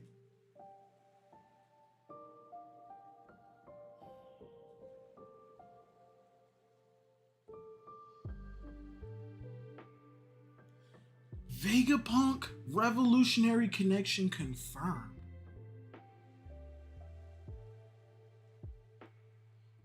Where's the main Stella Vegapunk? The fucking, I guarantee Vegapunk is probably so old that the reason he split himself up into 7 individual parts is because he can't operate by himself. He's probably like the Emperor of Man from fucking Warhammer. He's probably reduced to just a brain hooked up to some type of machine that's keeping his consciousness alive. I don't think Vegapunk I don't think the main Vegapunk is in a good way. So he made 6 more Vegapunks. So even if one dies, there's still even if he dies, there's still 6 more that can continue on. Vegapunk is so dedicated to changing the world, he teamed up with the revolutionaries and made 6 more versions of himself just so he could continue research to better the world. One of them is willing to rob pirates just to fund the research. They're making a machine that can produce food at the press of a button with minor ingredients. Vegapunk is a true visionary. He really wants to change the world. And CP0 is on the way to kill him. Why? Vegapunk probably has a history with Dragon that stems like way further back than him being a revolutionary, and I think that's probably how they know each other. Stella is Latin word for star. It's feminine, so I think Vegapunk is a woman. Vegapunk is Luffy's mother. The Luffy mother theories I think have no basis because Oda has already established that Luffy's mother is the dad. There's like his biology be damned. Luffy's mother is the dad. But I do think that Vegapunk, the main Vegapunk body being a woman, has merit though, because the Vegapunk that we've been seeing 0-1, he looks like he could be a man. Granted, we've only seen a helmet, but that could possibly be a man. Is this the idea of Sora versus Germa? Could 0-1 Vegapunk be the hero that fought Germa in the comic that's famous in the North Blue? Just throwing that out there. But yeah, Vegapunk being a woman, I like the idea that Stella is feminine and the Latin word for star. Main body Vegapunk could be a woman, and 0-1 is probably the Vegapunk that the world mostly knows. The old man version. Hell, I wouldn't be surprised if main body Vegapunk is actually just another clone, and the real Vegapunk is just one of them. It's just one of the so-called clones. He's hiding in plain sight. I really hope the main Vegapunk is not a woman. Why? Mark, why? Mark, hold, whoa, Mark. I'm gonna need you to explain a little further, Brody, because that's coming off kind of sexist. Vegapunk being Luffy's mom is my headcanon. I don't think it's ever coming true. I can understand that. Everybody has headcanon. Everybody has headcanon. Alright, but give me like 2 secs. I said 2 secs. 2 seconds. Where's my notepad? But yeah, that's the end of the chapter. This chapter, alright. Law versus Blackbeard alone brings this chapter to like a solid 7 out of 10. This is, no, not even 7, a fucking 8. I'm bringing this chapter to an 8 just for Law versus Blackbeard alone, and they're giving respect to Law's crew. Oda's giving respect to Law's crew on top of that. Not fucking mad at it. Give me a second.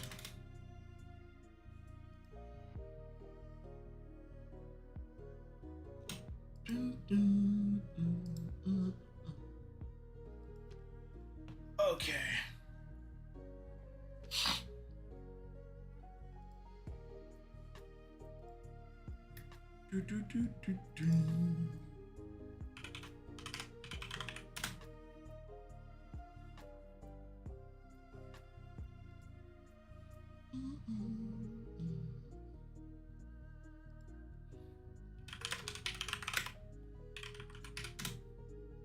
I know somebody had to have made this.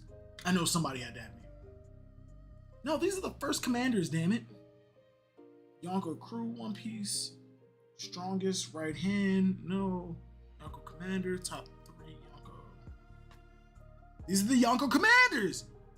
Yonko Commanders, One Piece character, strongest Yonko. Buggy, Big Mom, Shanks. Hold on. The original 4, the new 3. All right, here we go. Here we go. Presentation mode. Here we go. All right, here we go. Tier list. Strongest, very strong. The strongest, very strong. Quite strong plus quite strong, the weakest. Okay. Let me just lay these motherfuckers out just so like I can get some kind of visual representation.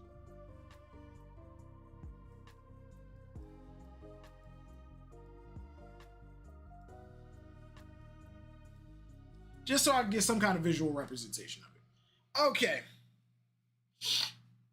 We got just looking at it, Whitebeard and Kaido, and I will, if I do have multiple characters in the same area, I'll try and arrange it to where, you know, it actually makes sense. Like who's stronger than who. Okay, if I was to put it in some kind of order, I would want to make, like, just starting from the top.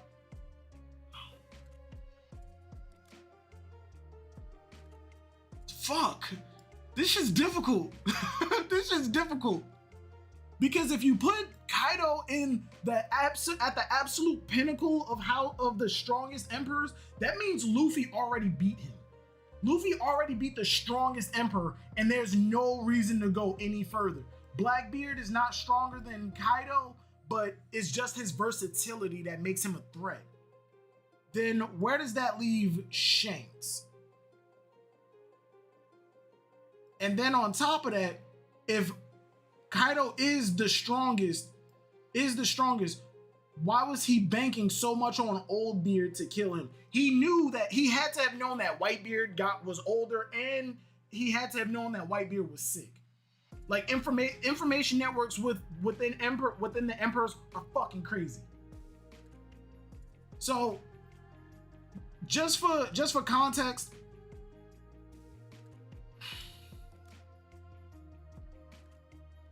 I think this would probably be more accurate or something like this as of right now. Because we do know that Blackbeard got a new bounty.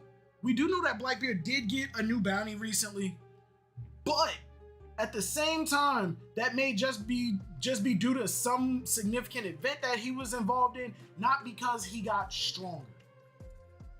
And I'm still gonna put the old guard above Blackbeard simply because he's not the one who's gone at these other emperors. Or I think I might need to add another tier.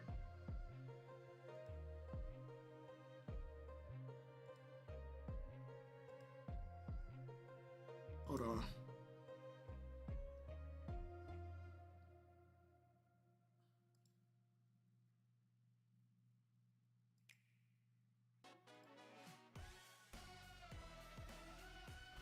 Add row below.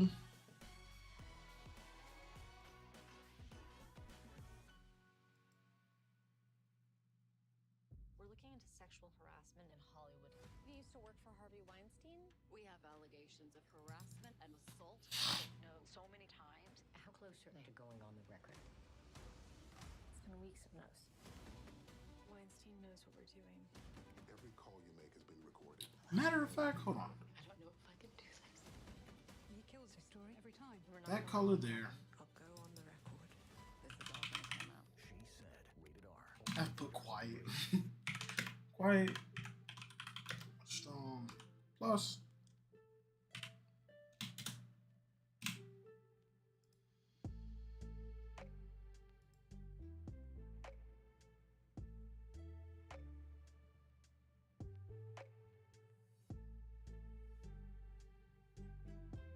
Matter of fact, no. Leave it like that.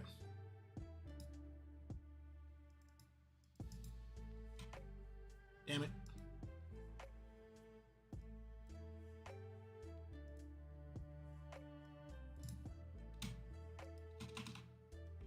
Let's just put it as strong. Okay.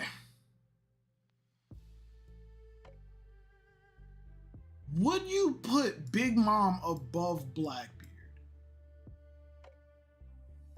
Would you put Big Mom above Blackbeard? She's fit physically, she's strong as hell, has a diverse kit. It's just that every time she showed up, she was never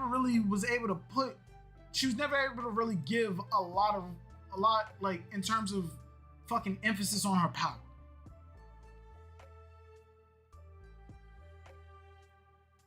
Kaido could be the strongest now, and Blackbeard gets stronger later. Obviously, later on, Blackbeard's going to get up there as the strongest. I'm talking about as of right now, and compared to their last appearance in the series. Big Mom, I think she's still ridiculously strong because and I'm not putting her like down here because she was still able to stand on par with Kaido. I would put her just below Kaido, or probably on the same level with Kaido being stronger. And it's just that the very strong point just barely edges out the quite strong one. Or as a matter of fact, nah, I can do that. Delete row. And I can still put Blackbeard here and just have Kaido there and Big Mom here.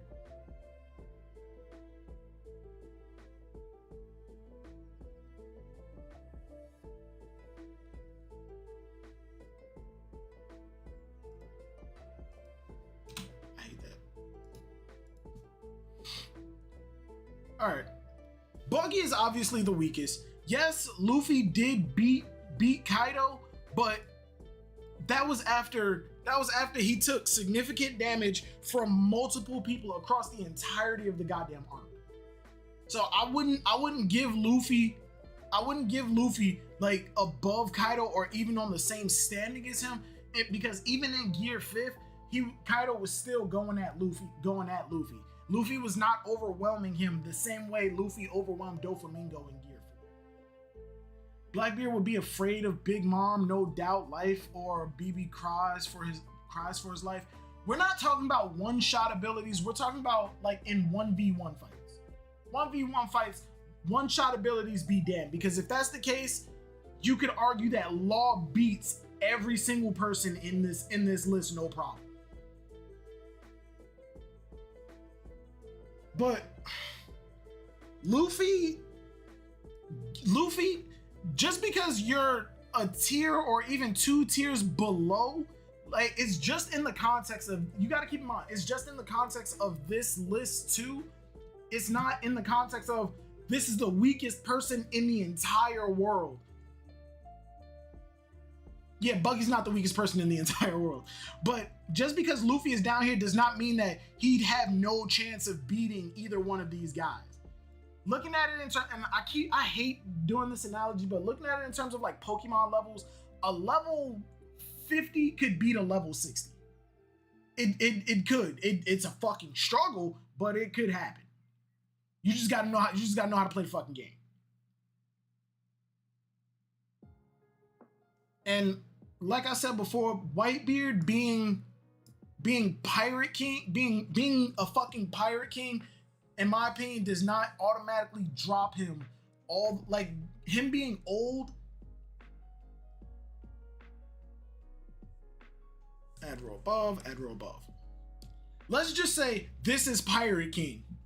Let's just say this is where a Pirate King is, and right here is where all of the other emperors were. Garp, in my opinion, because of his old age, dropped down to right here. Whitebeard, same because of old age. Whitebeard's sickness just brought him down to here. But the added benefit of his devil fruit, in my opinion, is what keeps him above the other emperors. Whitebeard is strong. You went from Pirate King to got a little older to now to also having a sickness that staggers you in the middle of a fight that kind of like kills your momentum.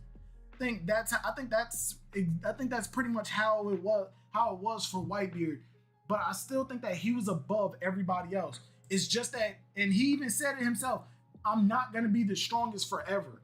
That, in my opinion, that does not mean that he was like so much weaker that any and everybody on this list could absolutely no diff him. Because look at what happened to Blackbeard.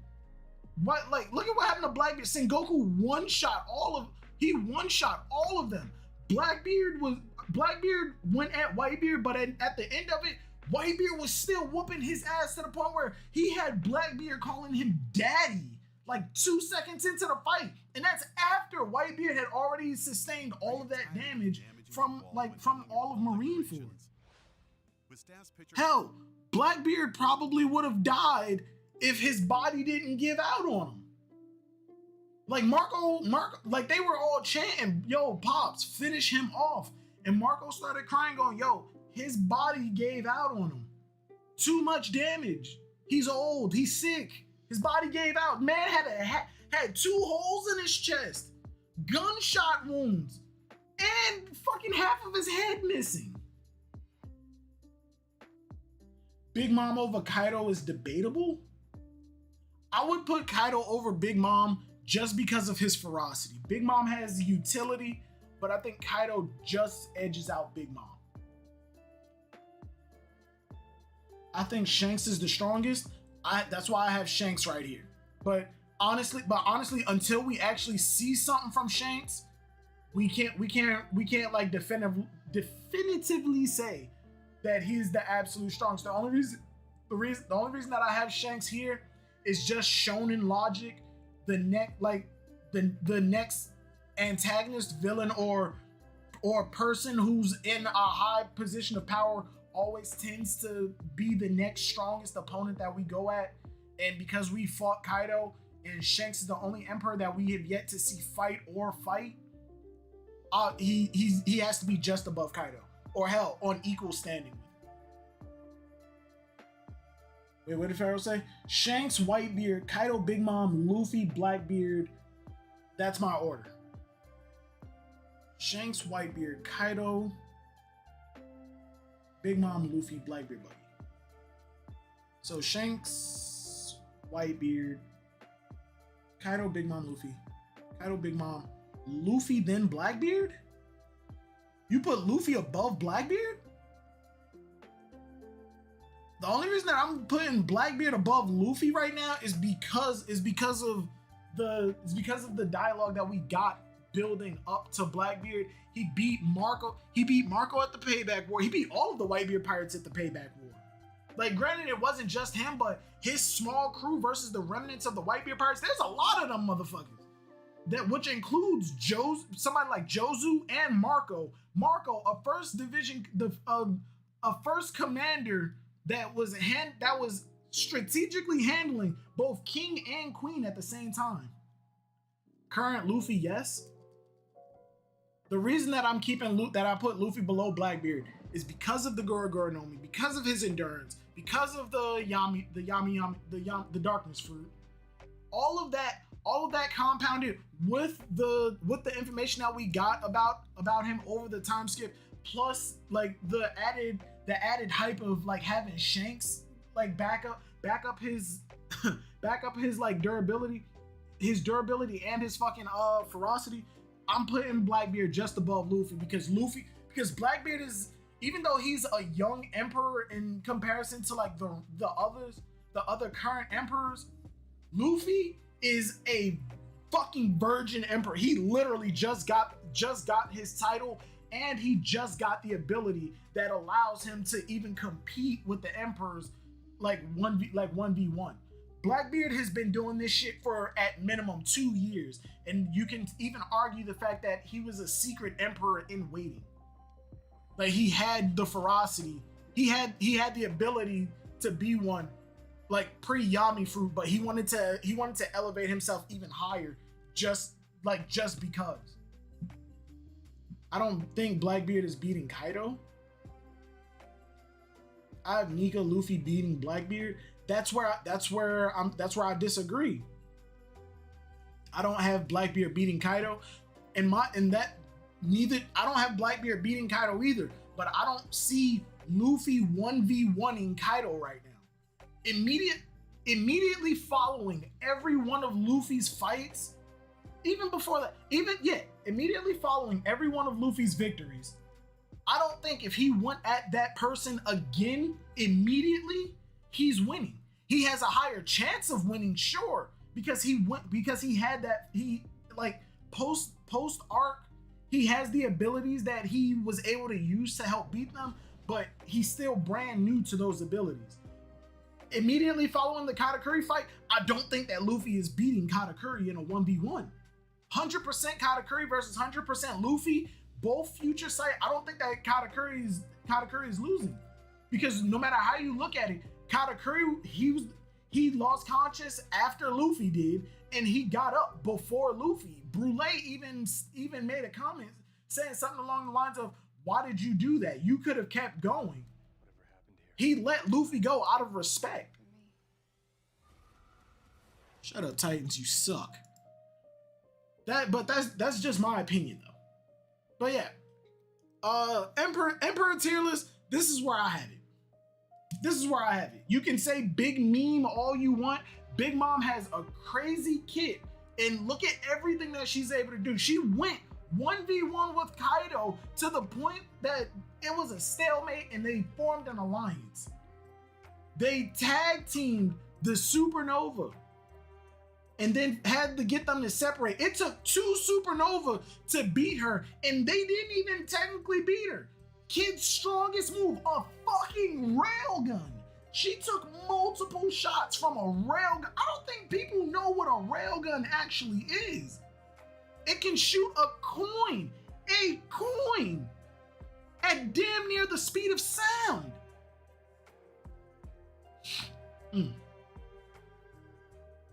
She took multiple shots from a railgun, massive explosions, like from all of the explosions in the armory. She took all of that. And still said, "I'm not done. I'm not done." Even Law's Awakening, it took 2 awakenings, 2 awakened supernovas to put Big Mom down, and she was still going. That fucking tickle. A railgun hurts. What's up, Lewis? You mad late? I'm about to end it. But yeah, this is my Emperor tier list, like old and new. Matter of fact, let me save this shit. Yeah, that's my Emperor tier list. Download image.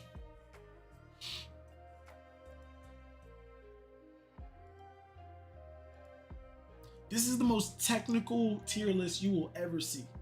Ever. Yeah. But yeah, the reason I say Big Meme is because of what Oda did to her character. She could have easily took out the amnesia plot and have her fight Kaido on Melee. Yeah, I agree with you. Big Mom showing across the entirety of Wano is absolutely disrespectful. It's incredibly disrespectful to her character. But at the same time, Oda in terms of the Emperors, Oda kind of didn't live up to the expectation that he set with them. Looking at other series, and I know it's unfair to compare other series to compare series, but when other authors hype up characters and say that they have this kind of influence, they show that influence even with them on screen. They have them built up before the main character even meets them. And I'm not talking about just built up off of hearsay and dialogue. You actually see some of what they're capable of before the main character actually goes up against them. So it doesn't seem like the author is just pulling shit out of their ass. With Oda, a lot of the hype comes from like dialogue from other characters, hyping up certain individuals, like hyping them up from certain individuals.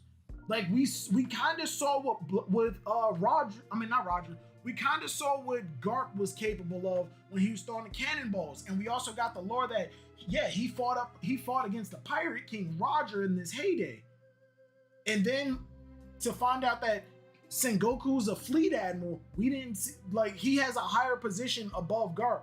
We find out about like that he fought Shiki alongside Garp. That's now given the comparison that Sengoku is on or near the same level as Garp.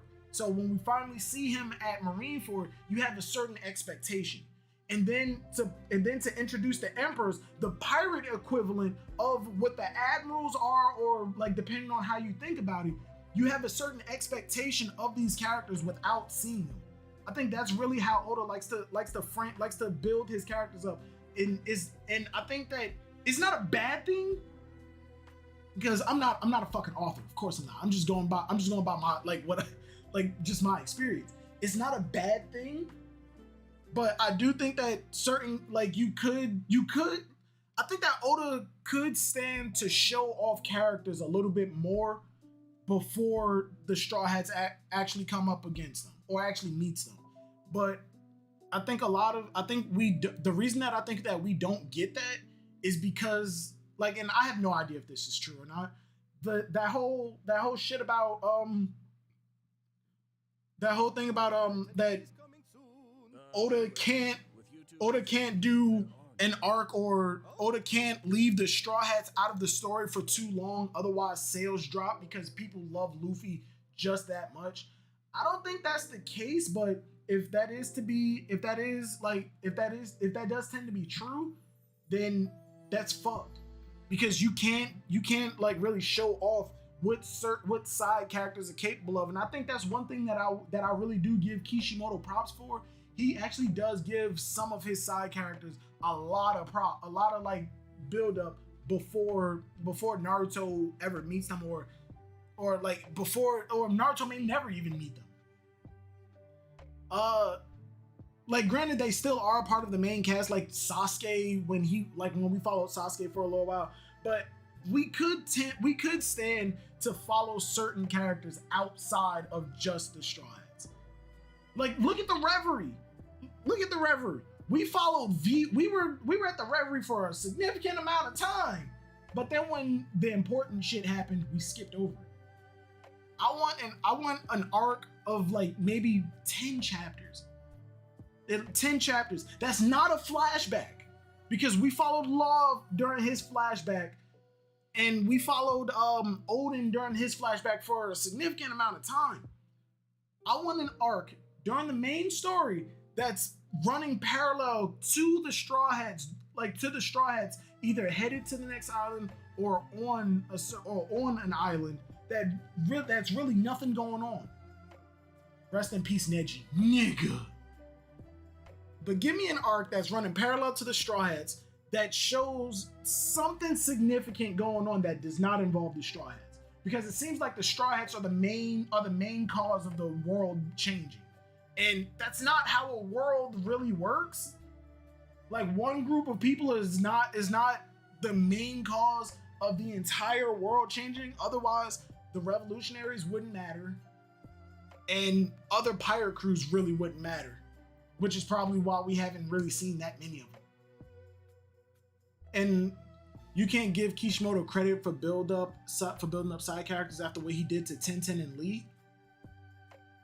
Tenten, I agree. Lee had some crazy development just based on. I don't think that was Lee's whole purpose as to be a big story point. We got a lot of development from Lee just based off of his mindset. I think his development was more on the emotional side rather than story. If that makes sense. Lee, we got a lot from Lee just based off of just looking at his determination, his heart. He wanted to be a ninja, and nobody was gonna tell him otherwise. Nobody was gonna tell him. Gaara crushed this man's arm and leg, and they were about to call the fight. His unconscious body stood up and took the fucking form. He resumed the stance, ready to fight. They had to call the fight Otherwise, Lee would have died. And then Tsunade, the god healer, told this man he will never be he'd never be able to be a ninja. Not because he doesn't know ninjutsu, but because of the damage done to his arm and leg. Immediately following that, he woke up. When they came to visit this man in the hospital, he was working out. Because that's all that he had. His development was more emotional rather than story progression. Tenten had never had real build-up. She was just the girl in the squad. Yeah, she got her ass whooped by Tamari, and after that, we didn't really do.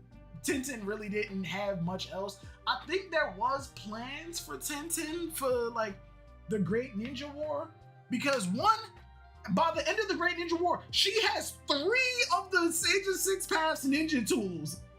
Those legendary ninja tools, she has 3 of them. She owns 3 of the Sage of Six Paths ninja tools. And during the war, there was a scene where like, didn't she beat the 2 Nine Tails guys? Like, what is it? Jinkaku and Ginkaku? Ginkaku and Jinkaku? Something like that. Didn't she beat them?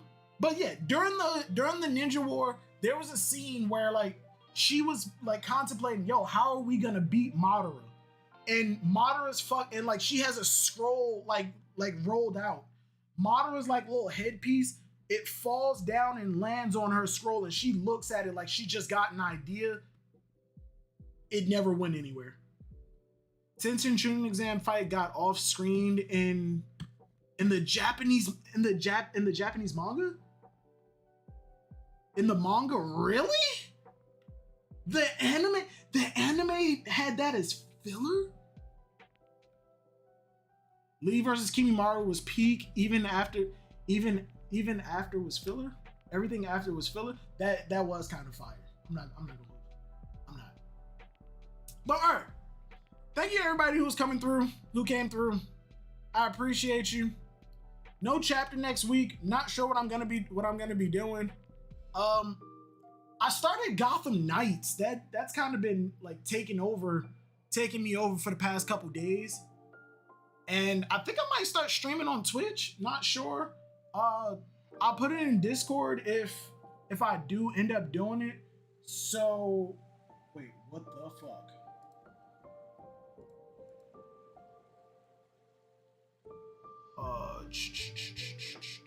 Yeah, I might stream it. I might stream on Discord if I do end up doing that. So if you want to get notified on that, me and Edens might be doing like a Red Hood Nightwing playthrough. Thanks for the TED Talk, Silvers. No problem. Yeah, me and Edens might be doing like a Red Hood Nightwing playthrough. The game is fun. It's a little janky, but I've been having fun with it. So yo, come and join Discord. Might be playing Gotham Knights on stream. Might do a full co-op run. Because right now I'm just playing by myself. So yeah, join the Discord, subscribe to the channel, take it easy, have a good one. See y'all in like 2 weeks for the next chapter. Peace. Oh, and download Monster Hunter too. Play Monster Hunter. That's an amazing fucking game. World and Rise. If you like those, go back and play the old game.